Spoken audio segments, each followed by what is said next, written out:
Okay, good morning, good afternoon, good evening, and welcome to another edition of WOWSA Live. We're here with two very special guests and my co-host, Antonio Argu elles. Good morning, good afternoon, or good evening to all you. Good morning. Hello. Hello. Good morning. And as we always start with this program, live from Mexico City is WOWSA Live. Yes, yes. Yeah. So I'd like both of you to introduce yourselves. Take as much time as you can. Don't be shy. And Hugo, why don't you start off? Well, first of all, I want to thank you, Stephen and Toño Argu elles, a great friend of mine and sponsor as Ivar also. I want to thank you for having me here with you today. And well, my name is Hugo Rodri guez. I was City, 1961, and well, I was a swimmer since I was 8 years old, and then I became a long-distance swimmer, and after that, a mountain climber, basically. Well, not just a mountain climber. So you did what we call the peak and pond, and for those people who don't understand what the peak and pond is, can you explain it briefly? Well, I had a chance to swim the English Channel back in 1986, and after two attempts, and then 1997, I climbed Everest for the first time, and I need to say that both experiences changed my life. As a matter of fact, the thing is that when I tried to swim the English Channel the first time in 1985, I swam for 51 kilometers, and I was totally finished. I couldn't finish my swim. Had hypothermia, and I was just 3 kilometers away from the other shore. And I say that changed my life because then I understood that I had to undertake my goals in a very serious matter, and I started training very hard. And then after my first swim in the channel in 1986, I started training very hard in the mountains. So I ended in Everest, and during the first expedition to Everest, I couldn't make it back after the summit. So I had to survive nearly 34 hours above 26,000 feet, just very few feet below the summit. I had to spend the night with no oxygen, no general sleeping bag, minus 45, and also that changed my life. Wow. We're going to get back to that. And Ivar? I think before I start on me, I think for me the most impressive thing Hugo has done is what was that crossing you did? All butterfly. Swimming butterfly. Oh, yeah, that's right. What did you do? I didn't know this. Yeah, I swam from Cozumel to Cancun, 70 kilometers butterfly. And well, that was really very tough, as Ivar is saying, yeah. How many hours did that take you? Like 13 hours. Oh. 13 hours butterfly. That's pretty impressive. So Hugo's in your guys' club. Wow. Crazy people club. Yes, but tell your story. Your story is also very, very interesting. Well, mine's not so crazy, but I was actually born in the United States, Mexican father, American mother, and I was born in Wisconsin. Okay. But then we moved to Mexico when I was about a year old, a little over a year old. So I grew up in Mexico.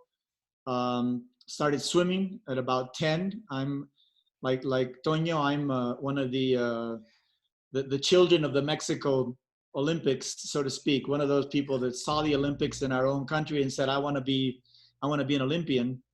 And that basically just shaped my life from then on. I decided, even though I was living in Mexico, I decided to go to high school, to the United States to further my Olympic dream. I went to Deerfield Academy in Massachusetts for 4 years. And then I went to Stanford to continue to move on in swimming, so to speak, because I was mainly a swimmer.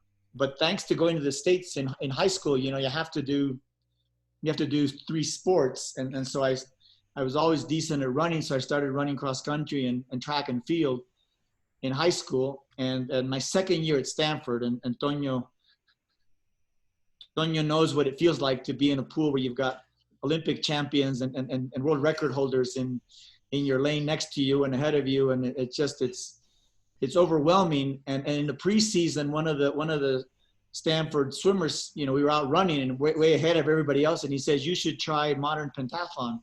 I had no idea what that was.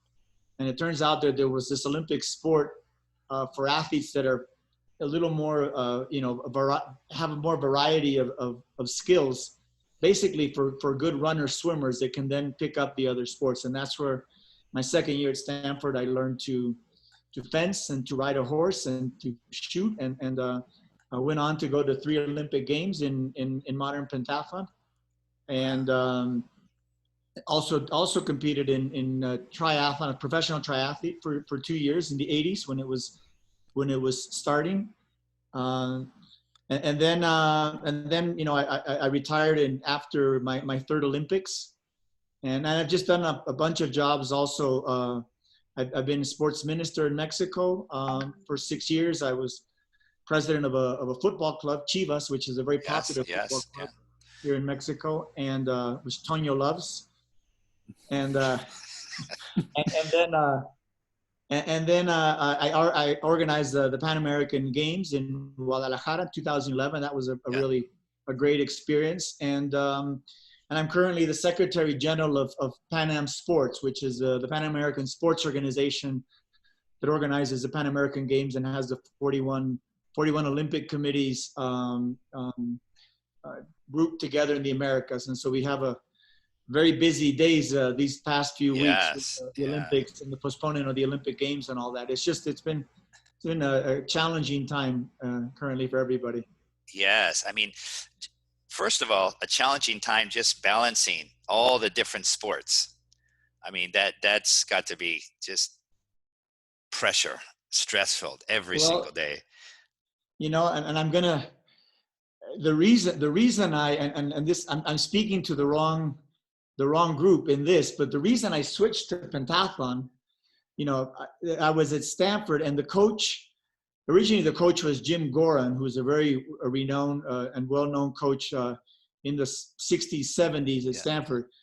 And he hired this young assistant called Debbie Meyer. I don't know if you remember Debbie Meyer. She won 3 gold medals at the Mexico City Olympics, the best distance swimmer in the world in the late 60s.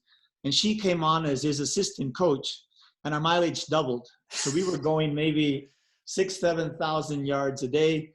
We went to 15,000, at Stanford. So and it turned out that I was swimming in the morning, swimming in the afternoon, and then at night I would start dreaming that I was swimming. I said, "This is too much swimming." So as I say, I'm speaking to the wrong group of people, and that's when pentathlon just looked really good. And all of a sudden I'm out running in the beautiful golf course 3-4 days a week. I'm learning to ride a horse, learning to get up from the ground because the horse throws you off a lot at the beginning, learning to handle a pistol, and then learning to fence, which actually is a really fun sport to do. It's not fun to watch, but it's a really fun sport to do because it's a combat sport, without getting hit like the boxers. So pentathlon is actually a really fun sport in general. It's a balance. You balance the physical with the technical and the skills. And it's a fun, it's not a well-known sport. It's a hard sport because you have to learn all these skills, but it's actually a fun sport, and some very good athletes are take part in pentathlon. So it's a different kind of sport, but it's an interesting sport. Yeah, and the roots of pentathlon, you were explaining to me earlier, are very, very interesting. Can you explain how this sport came about? It's interesting because the creator of modern pentathlon is actually Pierre de Coubertin, the creator of the Olympic Games. It was his idea. In the ancient games of the ancient Greece, they used to have the pentathlon. And the pentathlon in ancient Greece was the skills a soldier needed back in those times. And that was, they would throw a javelin, They would throw a discus, which were two weapons. They would run 200 meters and do a standing long jump. And the best two athletes at the end would wrestle each other. So all combat skills. That was the original pentathlon. So Pierre de Coubertin said, I want to make a sport which will determine the most complete athlete of the games. And you're talking, this is 1906, 1908, he started to dream of this idea. And he put together this strange combination, which was basically kind of a cavalry officer in the early 20th century. And he put together the sports. And what they say is they say it's a military messenger who has to take a message across enemy lines. So he sets out on his horse, has to jump over obstacles. Eventually his horse gets shot down. So he continues running on foot, has to shoot at his opponents, or at the opposite army, at the enemy. Then he runs out of bullets and he has to fence his way through, swim across a river, and run to deliver the message. That's kind of the story they've created behind Pierre de Coubertin's sport. So yeah, so we're basically DHL or Federal Express employees from back then. Wow, amazing. And then I want to ask you, you're swimming across the English Channel and training as a swimmer. So you're using a lot of your upper body. And then all of a sudden you're climbing Mount Everest and you have to use your lower body. So how do you make that transition from an upper body dominated athlete to a lower body dominated athlete? That is true, and that's a very good point of view. I mean, one of the hardest things to do was to switch from a long distance swimmer to a climber. And as you said, training is totally different. And not only that, but when you're swimming at sea, you have plenty oxygen. You have no issues with oxygen. When you're climbing, especially in the Himalayas, then the more you climb, the less oxygen you find. And that's a huge challenge. What I did is that I was climbing Popocatépetl, which is like 18,000 feet high. I was climbing Popocatépetl every Saturday, almost every Saturday. And then Iztaccíhuatl, which is another mountain just close to Popocatépetl. They're 2 hours away from Mexico City. And I used to sleep on the top of Iztaccíhuatl almost every weekend. I mean, at least for the very last 2 months before my expedition. And that gave me a strength to at least adapt myself to live at base camp. Base camp is almost as high as Iztaccíhuatl and Popocatépetl. So I was not worried about really being able to stay for 2 months on base camp. I was worried about acclimatize myself to high altitude because I had to climb all the way to 28,000 feet. And on average, you have base camp and then 4 camps. Camp 4 is at 26,000 feet. I mean, that's really, really high. And you have like probably 1/3 of oxygen.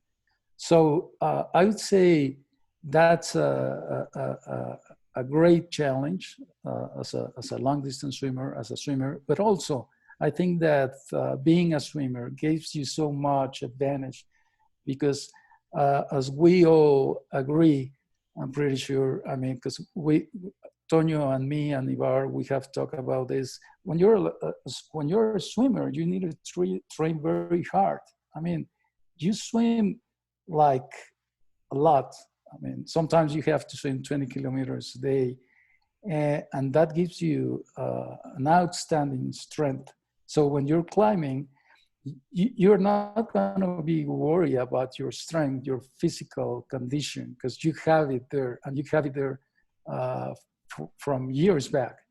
So the thing here, when you're climbing, you need to be very smart while you're trying to get used to the lack of oxygen.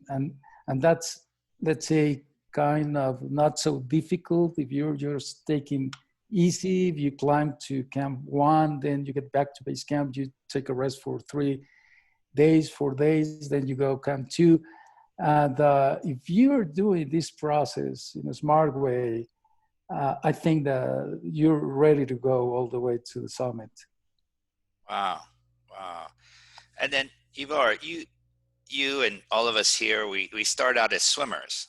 And swimmers are very coordinated if we do freestyle, breaststroke, backstroke, butterfly. But now you've got to be on a horse. You've got to be, using a sword to fence, shooting. All of this, is he's using different muscles, different parts of his body to swim or climb a mountain. You're using all different kind of techniques, from translating from swimming to running to fencing to shooting. How do you learn that? How do you manage to shoot a gun well and fence well and ride a horse well? So in my case, I probably started a little bit late. In other words, I discovered this sport when I was 18, almost 19 years old, and I'd never ridden a horse really, as you need to ride a horse to get to jump over 4-foot fences, and that it's a different skill set. Never fenced, and I never really shot a pistol, or other than at the fairs or something of that sort. So yes, it's completely different. Not only is it physical, it's mental. It's a different mentality. And I would say I was very close to winning the Olympic medal in Los Angeles. I finished 7th and our team was 5th. So we were pretty close to the medals. I basically lost the medal in the shooting event. I was probably the best runner, swimmer in the world, the combination of those physical sports. But a shooter has to be, it's not just different physically, it's mentally. It's more of a Zen, people that can remain calm and not let their pulse shoot up. And it's a different personality almost, no? And a fencer needs to be aggressive, but at the same time kind of deceitful. So, and then in the riding, you need to make sure you have empathy and synchronicity with the horse, because in pentathlon, they're not our own horses. You go wherever you go in the world, they provide the horses, and it's the draw, and you have 20 minutes to get to know your horse. You make it a really strong, fiery, horse that wants to jump, or you make it a lazy horse, which basically is trying to get out of every jump, and you need to push the horse onward. So you need to learn these different, I'd say more skills, but yeah, I mean, certainly different muscle groups. You develop a more rounded physique than just from swimming. I mean, you look at the top level swimmers in the Olympics, their lower body generally are not very well developed. It's mostly from the waist up, And so I think when you look at fencers or even cyclists, for example, they have very strong lower bodies, and they try to minimize their upper body. So pentathlon, I think, is you just need to have a more rounded physique, and I think that just helps. I think it's kind of a good lifetime sport, or I think just cross training and doing different sports, I think is a healthy way to do it. And I know even Tonio, who keeps doing these crazy distance things, I know he still cross trains a lot, and I think that helps keep him healthy. And I think in general, my message from all of this, from a training perspective, and I think Hugo also ratified that, is if you do a little more cross training, I think it helps you overall from a health and injury free kind of for us that like to continue to be active into our latter years. Yeah. And both of you have spoken about the mental part of your sport. Can you speak, why do you think swimmers, both of you came from the swimmer world, were so tough in your land activities? Swimmers are accustomed to training so hard, and you're only looking down at the bottom of the pool, and now you're looking up at an ocean or on the top of a mountain, or in your case, trying to win a medal with a gun. How do you train your mind to achieve what you're trying to achieve? Go ahead. So one of the things I didn't mention, but I was also a swim coach for about 6-8 years when I dropped out of Stanford to do pentathlon. In other words, I told my parents, I'm going to drop out of Stanford. They said, that's fine, but you're going to have to find a job. And the job I found was to be a swim coach. And that made me really get into and study the swimming kind of as a science from, from everything that was available back then.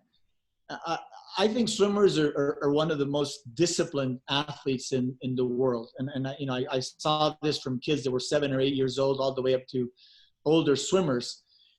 The level of self-discipline that a swimmer has, I haven't seen in many other sports. That they're able to get up at 4:15 every morning to go to the 5 a.m. workout and do this 10, 12, 15 times a week.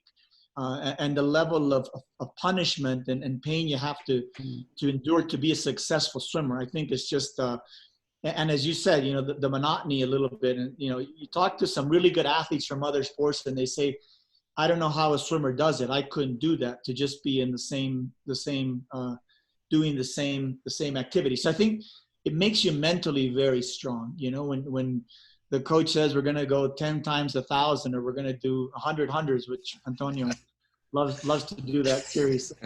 That's a great experience. Now I have a new one, 10 1,000s. How much? Now the 10 1,000s. Okay. Yeah, that's the new Tonio. If you think that's fun. Yeah, it's a lot of fun. Crazy, I'm right? doing that tomorrow. So I mean, here, Tonya just explained why swimmers are successful and have mental discipline it takes to be successful. And, a lot of swimmers, and, one of the people I competed against in triathlon just once was a very young Lance Armstrong. In one of the triathlons I did, I actually passed him in the running. He was still not as well-rounded as he got to be later on. He came from swimming as well, Yes. So I'm sure a lot of his success had to do with the discipline you get from swimming. That's certain. Yes. Hugo, can you explain it in a very concrete way what you had to think about when you were at top of Mount Everest and you had to stay there for how many? You stayed there a whole night, a whole day, right? Up at the Mount Everest when you were trapped at the top. Yeah, well, yeah, that's right. Well, first of all, once you reach the summit, you're so glad that you don't have to climb anything more in the mountain. I mean,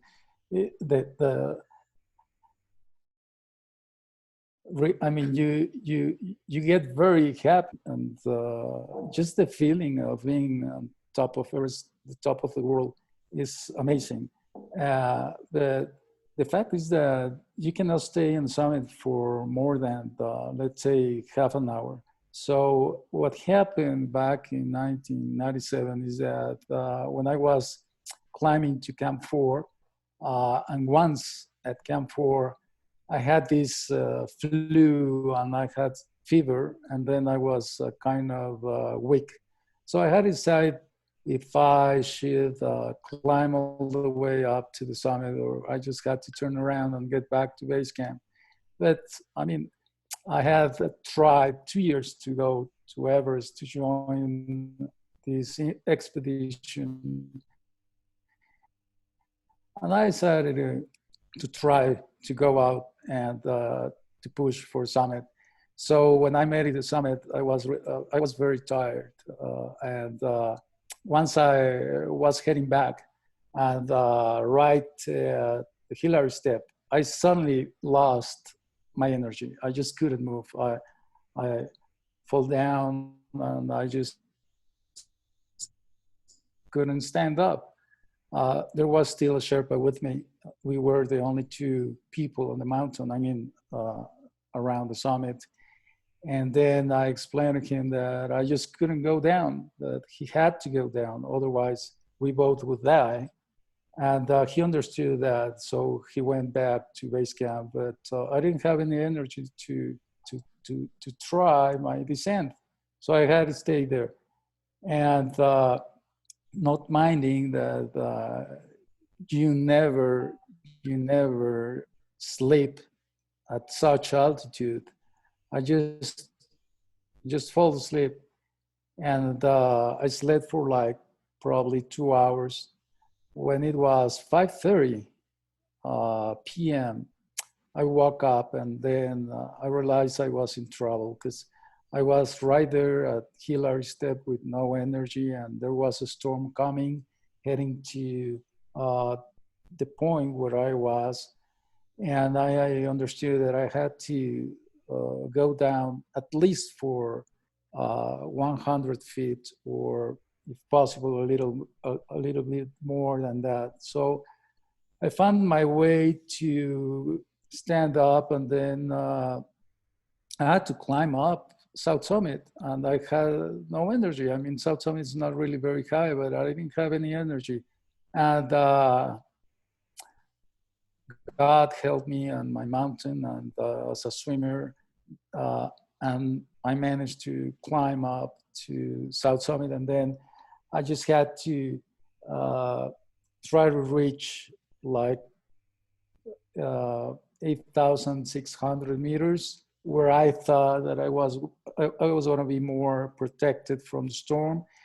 And so once I was there, I decided to stay, because it was going to be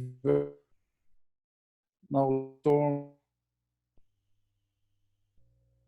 could kill me, and I decided to stay around 8,600 meters above sea level, just 300 away from, less than 300 meters away from the summit.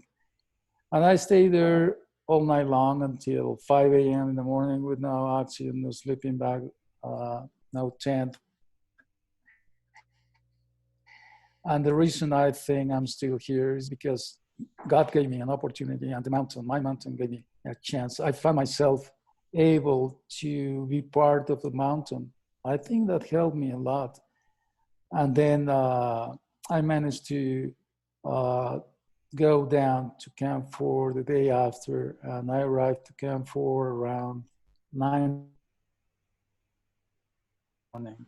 And that's what happened first expedition. If I can interject, just I actually read this description, Hugo's book, so it's a good time to put in an ad for his book, just like Tony, for very good books that describe the experience. And I clearly remember he said at some point he understood that he might not live through the night, which I think is a pretty impressive realization,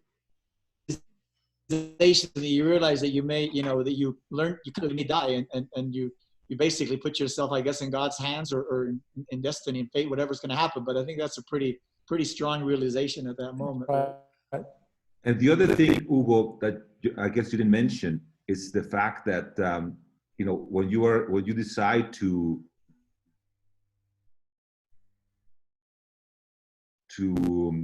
sleep that night, I remember you make it like a cave. You went in a moment that when you told me the story, that it was very impressive, is when you tried to put the adrenaline injection. Yeah, that's right. When I was at the Hillary Step, and I couldn't find any energy to keep on descending, I had 2 injections, and then I tried to use those, but once I opened them, they were totally frozen, just like in, no time. It was so fast. And so I didn't have any other resource to go down. So in the end, I managed to go down the day after. And I want to thank Ivar and Antonio, because Ivar, he sponsored me 3 times. Antonio, he sponsored me 3 times as well. But not only in my first expedition, but they trust me, and I was able to go back to the mountain in 1999 and year 2000. When I was heading back to Camp 4 the first time, there was a point when I just looked at the mountain and I asked the mountain, what was that I had to do? Because the mountain allowed me to be alive. And I didn't know what to do back then, but then in 1999 and year 2000, I went back went all the way up to Camp 4, 26,000 feet, and with a group of Sherpas, we brought down nearly 500 kilos of, that's like almost 1,000 pounds, I believe. It was the way I could thank my mountain of what the mountain allowed me. I mean, I'm a survivor because of God.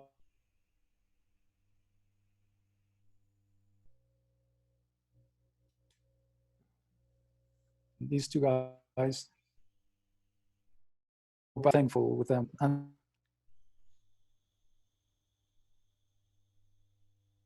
the rest of my life. Just a question, Hugo's book. I'll have challenge is you have to swim 100 meters. It can be short course under your age. 60 seconds last year. So I'm hoping to stay faster than my age in the 100 meters. No, my counting is different. I just want to see how many more hours can I swim as I go older. So now I'm up to 24. So I'll see how far I can go. But Hugo, when we were training for Mount Everest, because after I finished my first English channel, I decided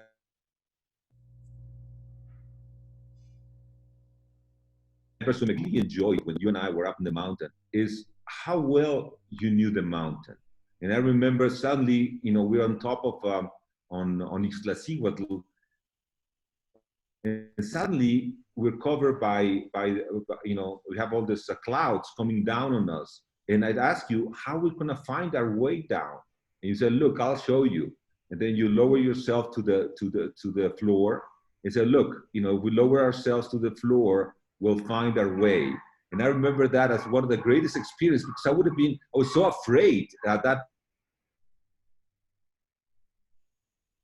How did you learn to beat the mountain? Well, I think that as you, Toño, and Ivar just said earlier, I think the more you train, the better you're ready to face any kind of condition. I mean, if you train very hard, if you're there in the mountain as often as you can, then you just like absorb the energy, and also you get involved in the mountain as if it was your home. And then I think that's like the best way to learn any kind of sports. That I think that training or practice is like the main rule of all of this. Also for your mental condition, as Ivar said. So I think that whatever you're going to do in your life, you really need to be very committed, and you need to be totally focused, and you need to practice, as Americans say. Yeah, I have what really strikes me as incredible is, of course, you guys are practicing. Of course, you do different training, etc. But you failed across the English Channel your first time. You had a very traumatic and difficult summit, but you continued to try to do the English Channel. You continued to return to Mount Everest again. And Ivar, in your case, it must have been difficult. Every time you fall off the horse, you have to get back on. Swimming and running, I understand you can handle it, but all of the new sports, it's a process of failure and then going again. Fail, get better. Fail, get better and better. What drives you two gentlemen to overcome that failure? I mean, a lot of people can say, it's over, it's finished, it's okay. But you two continue to challenge yourself in every way. Can you explain your drive? I think it has a lot to do with how much you want to get your goal. In my case, my goal at first was to be an Olympian. And I remember this was right after the '68 Olympics. I grew up in in a city about an hour south of Mexico City, Cuernavaca. And the coach brought us all together and said, we just saw the Olympics. I want everybody to look around and raise your hand if you raised our hand. But I was the only one of that group to become an Olympian. And it's just that I was obsessed with that. It's, you know, to do whatever you have to do to get to the goal. And the goal is it drives you every single day. You wake up and you're thinking of the goal. And I know Toño and Hugo understand this very well, because they're two very driven individuals. You know, I brought a lot of swimmers over to pentathlon, people that were kind of tired of just swimming and wanted to do pentathlon. I could tell if they were going to be successful the first time they fell off a horse. You know, did they bounce right back up even though it hurt, or did they walk away from the horse kind of, you know, rubbing their butt because they, you know, it had hurt, the fall had hurt them. And you can tell right away who has that drive and who doesn't, you know, and who can overcome these setbacks. And in that sense, yeah, the people that reach their goals have to be really obsessed every day with reaching them. And I think that's the strength. And I know I'm preaching to the choir here, because everybody in this group has that kind of mentality, but it's definitely, I think, what it takes from my perspective. Wow, thank you. Hugo, and you? Well, I totally agree. I mean, you need to try, and you need to try, and you need to try it again. And the more you try with passion, strength, discipline, I think that will give you the chance to achieve your goals. And also, I believe that sometimes we just look at what we accomplished, but sometimes we fail more than that we accomplished. And that's very important, because it becomes part of your life. You understand that you're not going to win every single time. And I think that gives you even more strength. So as Ivar said, you just need to be committed. And it's not very hard to be committed. Just you need to be convinced, not only of what you're doing, but of yourself. And I think that's the key. Yeah. Where is this photo? How high are you on this photo that Antonio is sharing with us? That's the summit. That's the summit okay. of Everest. And that was the first expedition. Just half an hour after that photo was taken, I was in trouble when I couldn't go down. I couldn't go back to Camp 4. Yeah, that's a beautiful place. Those are the prayer flags, yes. Aren't they? Yes, that's right. That's right. Why you took those with you? Well, no, I didn't take them, but Sherpas that climbed that day 2 hours before, and Sherpas, they always fix the flags everywhere they go, and it's part of like, let's say, a ceremony to the mountain. And that's very beautiful, because when you arrive to base camp, just the beginning of the expedition, you join the Sherpas with this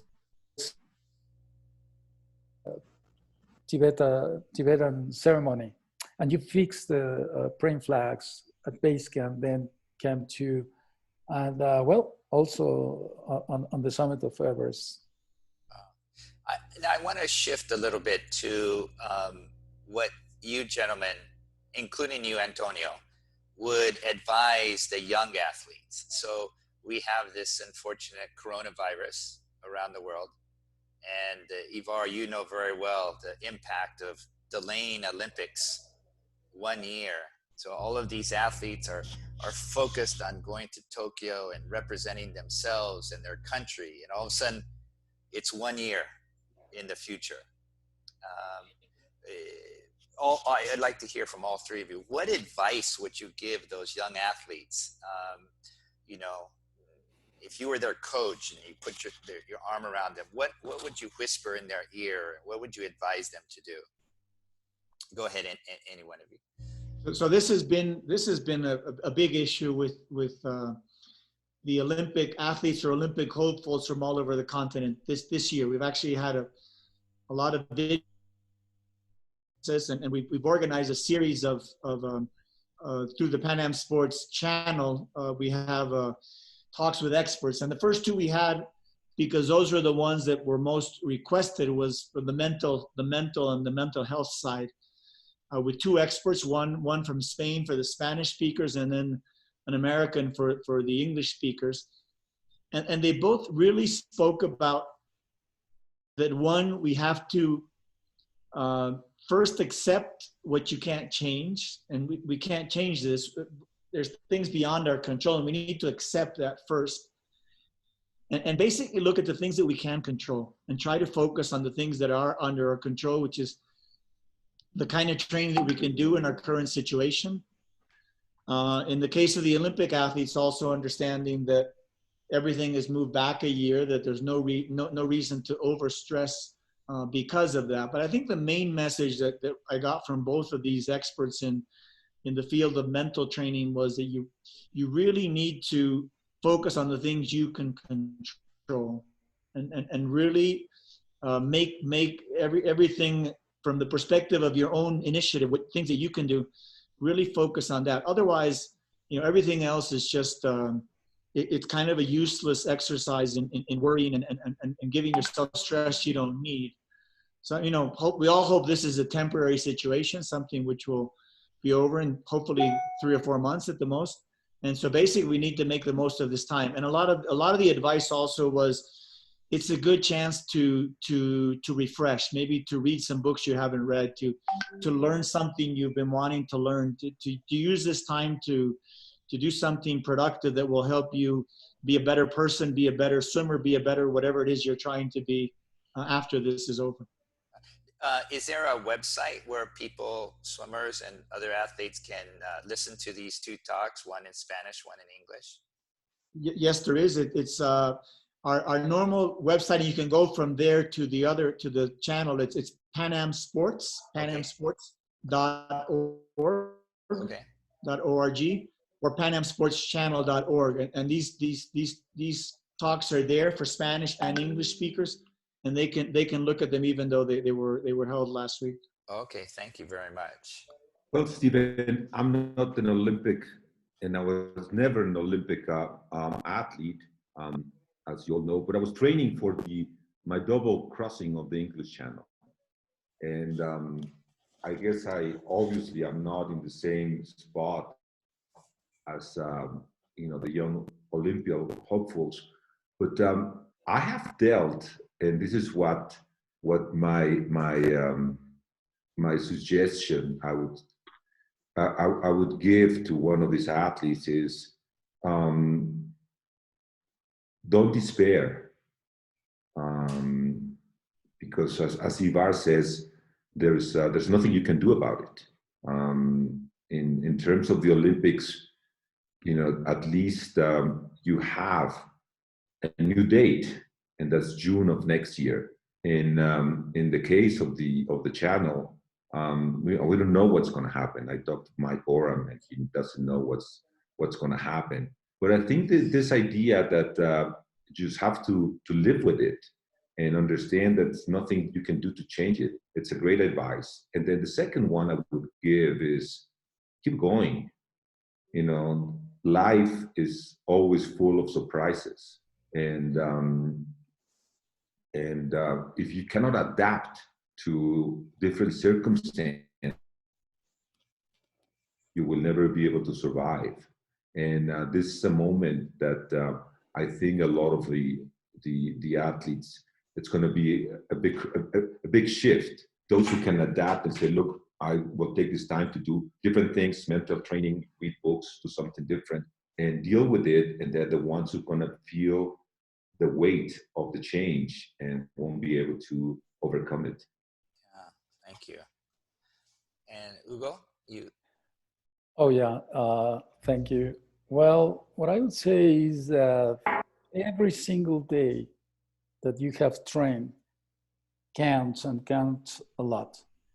And that's going to give you a great advantage So you need to be confident on your training for years back. And also, I think that they need to be calm and understand that everyone is facing the same circumstances. So it is what it is. And in the end, they have the strength and they have the ability to get back on track and to do as well as they were just doing 1 month ago. And I'm pretty sure they won't have issues with that because they have this in their heart and they're the best athletes in the world. Thank you. And I want to end up, and you could explain as long as you want, but you're all over 50 years old, but I can see the drive within you. What is 1 or 2 or 3 things that each of you want to accomplish from this point on? Your lives have been so incredible. You've achieved so much. You're the leaders in your field, but give us some things, your goals from this point forward. Go ahead, one at a time. Yeah. You know, I think we're at a stage in our lives where, and Antonio's very active in this. It's one, you want to give back, you know, whether it's as a coach, as a teacher, as a through initiatives, a nonprofit,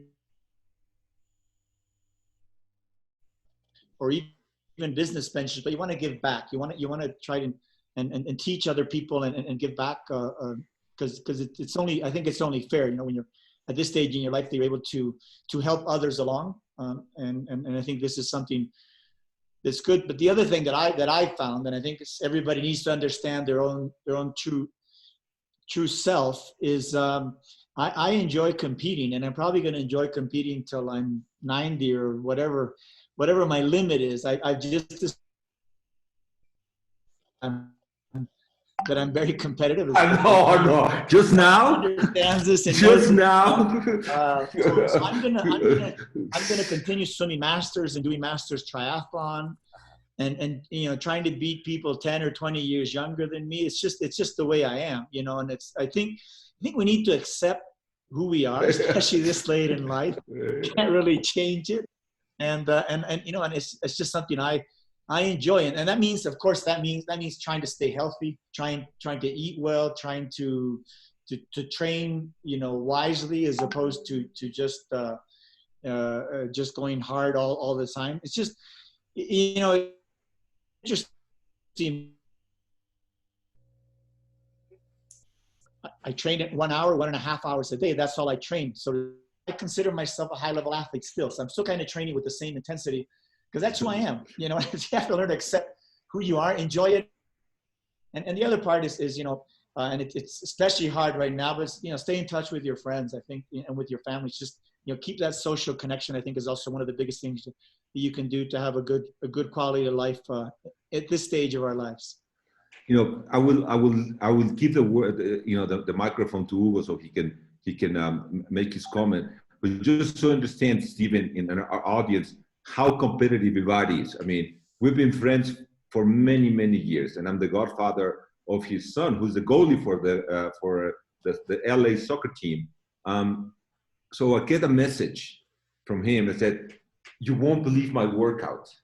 And so he tells me the workout. I mean, he's enjoying because he knows I'm not going to be able to keep his pace. And I know he wants to put it in my face that he's, you know, going, you know, doing this repetitions at 120, 115, and you know, he's very good at that.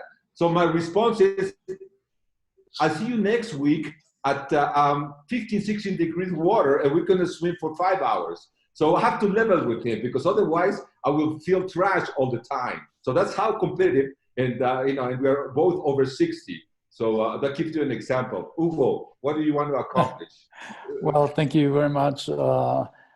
One of the things I've been doing while practicing sports, and especially in these 3 expeditions to Everest, is that I have mixed it with a social campaign. And again, I was able to do that because of Toño and Ivar.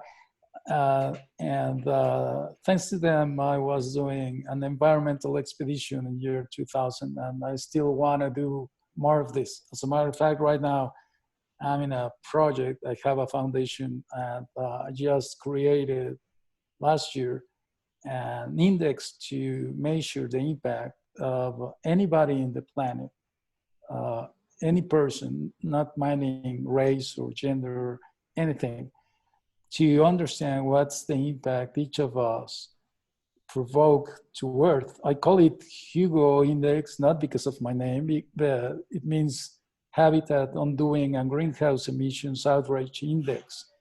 And that's one of the things I want to promote. Go to Everest tomorrow, I would go to Everest tomorrow.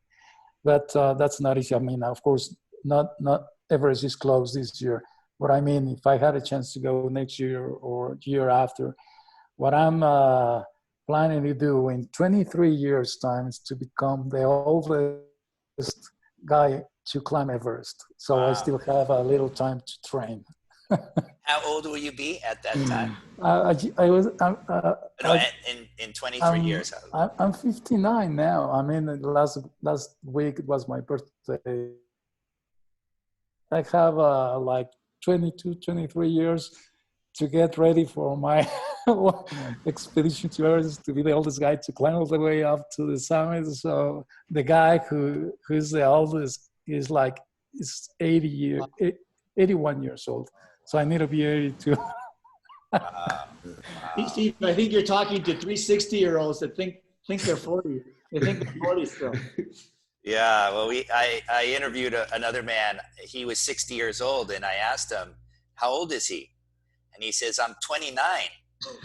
And I said, you don't look 29. He says, no, I celebrated my 29th birthday 31 years.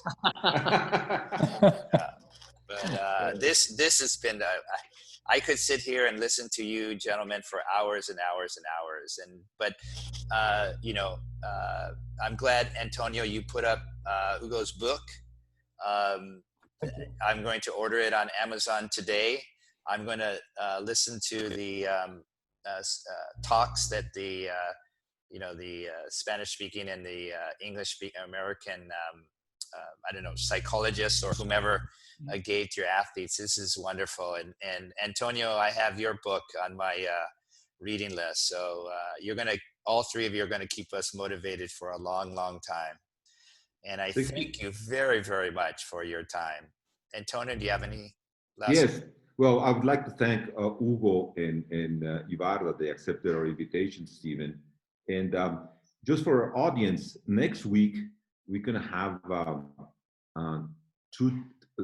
two women in our program, and both of them are very good friends of Hugo, Ivar, and myself. We're going to hear from Carla Willock how she summited the 7 summits, which is always when we talk about the Ocean 7, we say that it's the equivalent. And we'll have Marielle Holley, who did last year, Ocean 7. And it'll be a really interesting talk because we're going to see again 2 different views of 2 persons who are both very accomplished, not only athletes, but people. And that would be interesting. So we hope our audience comes back next Friday at 8:30 Pacific Standard Time, 10:30 in Mexico City, and we'll sure enjoy a great program. Well, thank you very much. And I can't imagine the little house parties you have with all these famous people doing all kinds of amazing things in Mexico City, Antonio. Amazing. Well, thank you very much. Let me tell you that what Go ahead. No. One of the fun things is, one thing that Ivar and Hugo haven't said is that, we look forward what we're going to be doing past, and talking about the past and what we used to do is always also very much fun. Okay. Thank you very much. The reason why Tonio went to Stanford was because of you. he would go to my fraternity parties when he was in high school, and said, I want to be here. Yeah, that's great. Yeah. Okay, well, no, it's been a pleasure, Steve. Thank you for the invitation. Thank you, Tonio. It's a pleasure to be with you guys today. Okay, thank you. Thank you very much. Bye. Adios.